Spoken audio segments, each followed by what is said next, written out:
welcome to my April wrap-up. So it's April 9th, and I wanted to get started with a couple of the books that I've already finished in the month of April. So there's going to be a couple things that are different about this wrap-up than some of my other wrap-ups.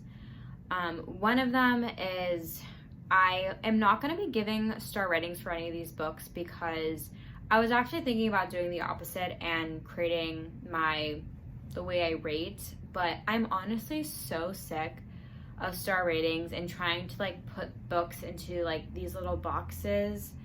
And I know people really like them, and I might do it again at some other point, and I have an idea of what star ratings these books are, but I kind of just don't want to deal with it and just give my honest opinion and let my words speak for themselves without giving a numerical value that goes with each of these books.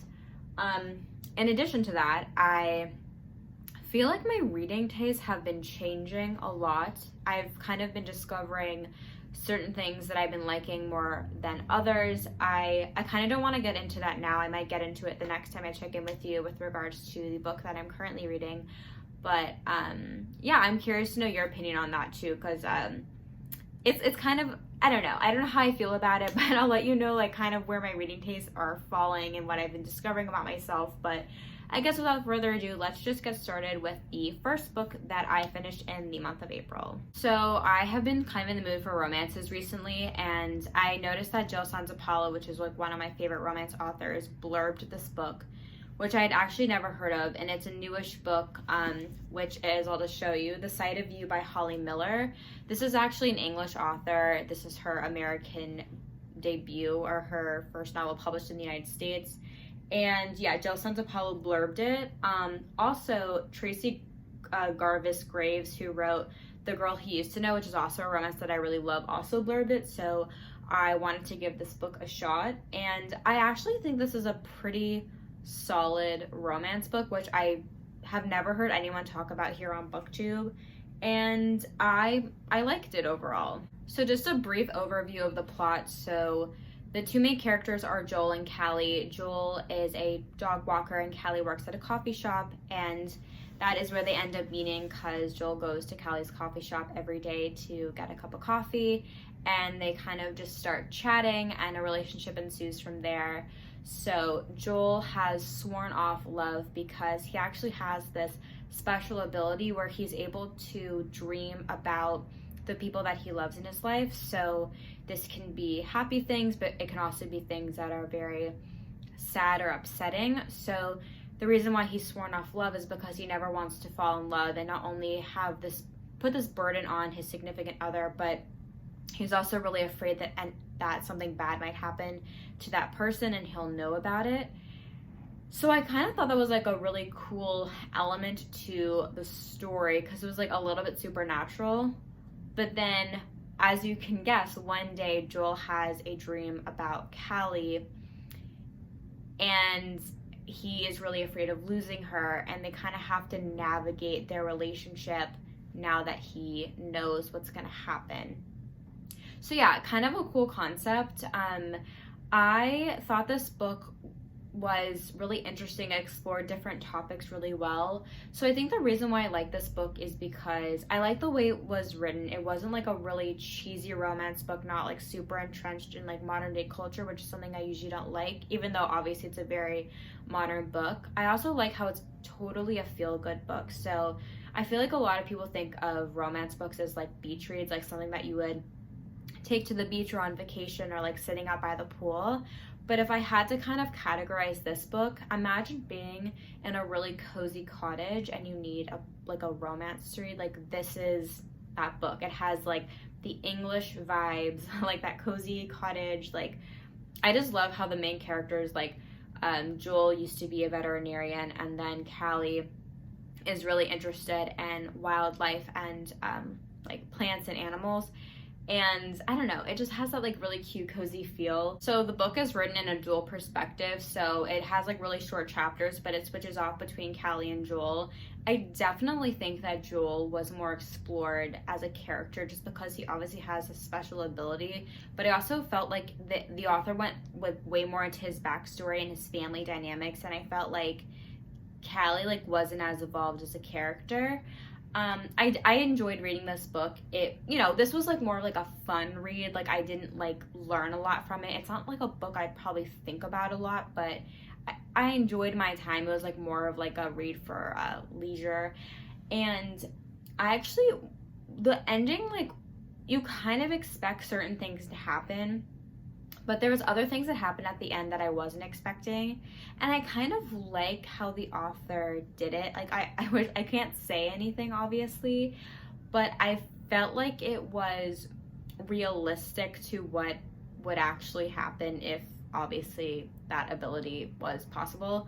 So, yeah, like a really cute, wholesome read. Not steamy at all if you're into that. It doesn't have any of that, but it's definitely like a little bit longer for a romance. I was kind of surprised. It's a little over 370 pages, but I liked it. It was fun. I won't think about it a lot, but I kind of was craving a romance, and this definitely fulfilled that for me. So the next book I read, I actually listened to via audio, but I do have the physical book that I wanted to show you, and it's called When Breath Becomes Air by Paul Kalanithi. This book is so good. It's a memoir, and it basically is Paul's experience as he is completing his education to become a neurosurgeon and then is diagnosed with stage 4 lung cancer. And it talks about how he's faced with his own mortality, and this is kind of like his last letter that he wants to share with the world before he passes. And it was obviously like a very emotional read, because it's just like a very sad concept to think that he was so young and he was just starting his career, and he was a doctor treating patients, and then it switched, and then he was then the patient being treated. And I really like this book. He goes a lot into his experience being a doctor, or being in, going through medical school, residency, and everything that entails. And like, he talks a little bit about his experience with patients. So it's kind of cool to like see the medical side of it. And then towards the second half of the book, once he's diagnosed with cancer, he goes into how he was being treated for his cancer diagnosis, and then also talking about the effect that it was having on his family and people around him. I also liked how this book obviously talks about death, which is a very heavy subject, but it talks about kind of like what makes life worth living, which is actually a question that he was always very interested in. So he is like a lover of literature. So obviously as a book lover, I think this is like an interesting book to read, because he talks a lot about the books that influenced his life, and the meaning of life was something that he was very interested in. And when he was faced with his own mortality, he had to figure out like, how do you spend the rest of your days? And the concept of just like, living life and going traveling is not actually feasible when you are very ill. But, he had to decide, well,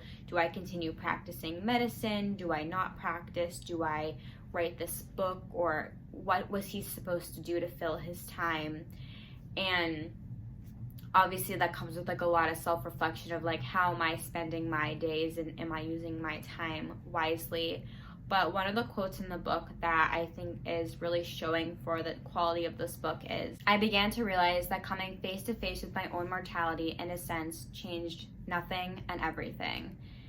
And yeah, like obviously this talks about like very heavy topics. It talks about terminal illness and death, but I also felt like this was very inspirational. It's kind of like the last lecture, which came out a long time ago, like a man's dying words that he wants people to hear. The audiobook was also really good too. It kind of felt like he was reading it to you, which obviously it was a voice actor who was reading it, and then the afterword was actually written by his wife. So it was interesting to kind of see like her perspective of the situation, and she was like very honest about, and so was he, about like what was going on. Like he doesn't like try to over glamorize things. Like he's being very real, which I really liked. And he also talks about, because they brought a child into the world like while he was suffering from this illness, and kind of grappling with, well, should we bring a child into the world? Like, what will we do when I'm gone?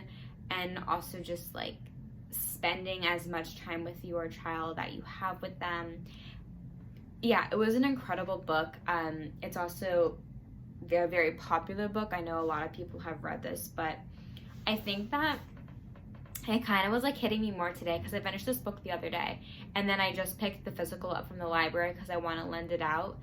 And I like looked at the picture on the back of like the author, and I was like, it kind of like humanizes him a little bit more because I had never seen a picture of him, and I was just looking at pictures of him and his family, and I was like, it's just so sad, but also something that like as humans we just kind of have to reckon with, like our own mortality. But I thought it was a very beautiful book, and definitely can be relatable if you have dealt with any of those things in your life or know anyone who's going through those things. But yeah, those are the 2 books that I've finished so far this month.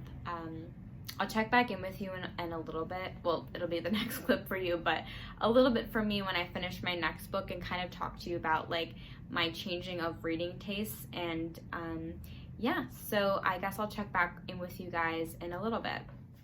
Okay, so it's officially the end of the month, and as for my reading taste, which I actually might get into like at the end of this video with my DNFs for the month, but I just have been realizing that I don't really like fiction as much as I used to anymore. I've been really gravitating towards nonfiction books, so a lot of the books that I was really struggling with this month were either nonfiction books that I wasn't interested in or just fiction in general. And it doesn't mean that I'll never read a fiction book again. It's just that I think I might take kind of a break and then pick up a fiction book less often than I used to and try to do more nonfiction, which you will see by the books that I end up picking up for the later half of April. So without further ado, let's just get into the rest of the books that I finished in the month of April. So the next book that I finished in the month of April was The Gift of Therapy by Irvin D. Yalom, and it is an open letter to a new generation of therapists and their patients. Irvin Yalom is a psychiatrist, and he basically writes about his therapy practice, and he does it in a really unique way. So basically this book is split up into 85 different chapters, and these chapters are really short, like they're only a few pages. Like here's an example of a really short chapter in the book, but I really enjoyed this book because it really allowed me to understand what does a therapy practice look like, and what is a therapist-patient relationship, what does that look like too. So he talks about things like, one of my favorite parts of the book was his here and now philosophy, which basically is his philosophy that in order to really get to know your patient, you have to be in the here and now, because since your patient is going to be telling everything from their own perspective, and usually that perspective is skewed, it's really about creating a relationship between patient and therapist in order to better understand what are some things that are happening in this person's life outside. But in order to figure that out, you have to really focus on the relationship that you can see in front of you. So I thought that was really interesting. And I never really thought about therapy as the building of a relationship. I kind of just always thought about it as like the patient comes in, they, tell their story, and then the therapist is there to support them. But it really is a lot deeper than that, and I thought that was really interesting. He also talks about more hard topics like death and what motivates people to live. And then towards the end of the book, he also gets into dreams, which is really interesting in like analyzing dreams and what dreams mean. So I really enjoyed this book. It definitely, as I said, gave me a better look into therapy and what does it actually mean to be a therapist. And I think this book is good for people who are interested in becoming a therapist as a profession, or just people who like self-growth as well. And yeah, I really love this book. I flew through it, and I just thought it was so insightful, and I learned a lot from it. So next I listened to Gratitude by Oliver Sacks, and this is like a really short audiobook. It was like 35 minutes. And I just like wanted to listen to it because gratitude has been something that I've been wanting to practice more in my life. And to be honest, since it was such a short book, I don't really remember a lot about it, but it was basically a collection of short stories and essays that Oliver Sacks wrote towards the end of his life when he was diagnosed with an illness, and he was just kind of coming to terms with his own death. and also trying to understand or just being grateful for the life that he did have. It's kind of similar to When Breath Becomes Air. I guess the only difference is that in When Breath Becomes Air, the person that was facing this illness was a lot younger versus Oliver Sacks was like towards the end of his life. He was much older, but yeah, it was just a collection of essays. It's, I think, like pretty well known or popular, but I liked it. I just don't really remember it that well, but yeah, that was another audiobook that I finished in April. So when I was like going through my Goodreads and seeing the books that I read in the month of April, I realized that I actually didn't really read as much as I thought. I've actually been really slow with reading this month just because I was going through a lot of things and I just didn't have as much time. So the fifth and last book that I finished in the month of April was Bad Blood by John Carreyrou, and it is The Secrets and Lies in a Silicon Valley Startup. If you don't know, this is basically about Theranos and Elizabeth Holmes. I originally watched the HBO documentary and I really loved it and I loved the story. And then I was like, oh, well, why would I read the book? Because I already know the story.